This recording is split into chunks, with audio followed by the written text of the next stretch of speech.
In the 12th year of Ahaz, king of Judah, Hoshea, son of Elah, began his 9-year reign over Israel in Samaria. He did evil things in the sight of the Lord, yet not to the extent of the kings of Israel before him.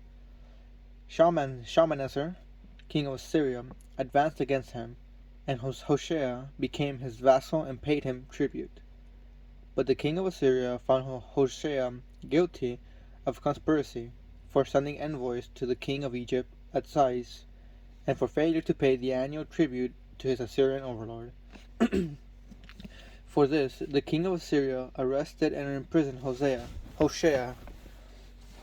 He then occupied the whole land and attacked Samaria, which he besieged for 3 years. In the 9th year of Hoshea, the king of Assyria took Samaria, and deported the Israelites to Assyria, settling them in Halah, at the Habor, a river of Gozan, and in the cities of the Medes. This came about because the Israelites sinned against the Lord their God, who had brought them up from the land of Egypt, from under the domination of Pharaoh, king of Egypt, and because they venerated other gods. They followed the rites of the nations whom the Lord had cleared out of the way of the Israelites, and the kings of Israel whom they set up. They adopted unlawful practices toward the Lord their God. They built high places in all their settlements, the watchtowers as well as the walled cities. They set up pillars and sacred poles for themselves on every high hill, and under every leafy tree. There, on all the high places, they burned incense like the nations, whom the Lord had sent into exile at their coming. They did evil things that provoked the Lord, and served idols, although the Lord had told them, "You must not do this." And though the Lord warned Israel and Judah by every prophet and seer, "Give up your evil ways, and keep my commandments and statutes, in accordance with the entire law which I enjoined on your fathers, and which I sent you by my servants the prophets." They that do not listen, but were they did not listen, but were as stiff-necked as their fathers, who had not believed in the Lord their God. They rejected his statutes, the covenant which he had made with their fathers, and the warnings which he had given them. The vanity they pursued they themselves became. They followed the surrounding nations, whom the Lord had commanded them not to imitate. They disregarded all the commandments of the Lord their God, and made for themselves 2 molten calves. They also made a sacred pole and worshipped all the host of heaven, and served Baal.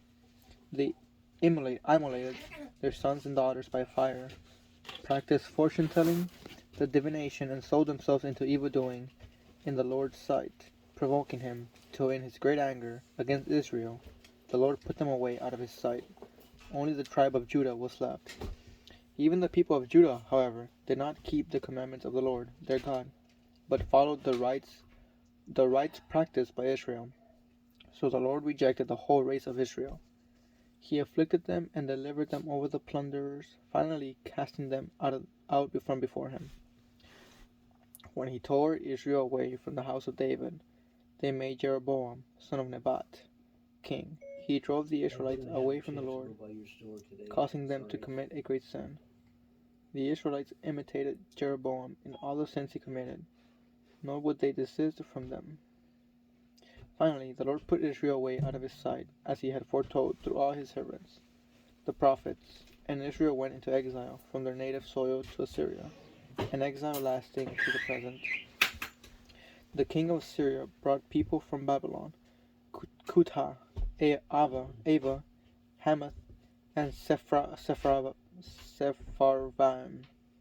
and settled them in the cities of Samaria, in place of the Israelites. They took possession of Samaria, and dwelt in its cities. When they first settled there, they did not venerate the Lord, so he sent lions among them that killed some of their number.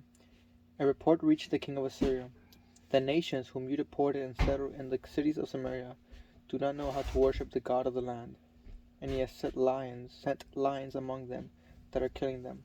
Since they do not know how to worship the God of the land, the king of Assyria gave the order, 'Send back one of the priests whom I deported, to go in there and settle, to teach them how to worship the God of the land.' So one of the priests who had been deported from Samaria returned and settled in Bethel, and taught them how to venerate the Lord. But these people began to make their own gods in the various cities in which they were living. In the shrines on the high places which the Sumerians had made, each people set up gods. Thus the Babylonians made Marduk and his consort. The men of Cuth made Nergal. The men of Hamath made Ashima. The men of Ava made Nibhaz and Tartak. And the men of Sepharvaim immolated their children by fire to the city of gods, King Hadad and his consort Anath. They also venerated the Lord, choosing from their number priests for the high places, who officiated for them in the shrines on the high places. But while venerating the Lord, they served their own gods, following the worship of the nations from among whom they had been deported. To this day they worship according to their ancient rites. They did not venerate the Lord, nor observe the statutes and regulations, the law and commandments, which the Lord enjoined on the descendants of Jacob, whom he had named Israel. When he made a covenant with them, he commanded them, "You must not venerate other gods, nor worship them, nor serve them, nor offer sacrifices to them. The Lord who brought you up from the land of Egypt with great power and outstretched arm, him shall you venerate, him shall you worship, and to him shall you sacrifice. You must be careful to observe forever the statutes and regulations, the law and commandment, which he wrote for you, and you must not venerate other gods. The covenant which I made with you, you must not forget. You must not venerate other gods, but the Lord your God you must venerate. It is he who will deliver you from the power of all your enemies." They did not listen, however, but continued in their earlier manner. Thus these nations venerated the Lord, but also served their idols, and their sons and grandsons to this day are doing as their fathers did.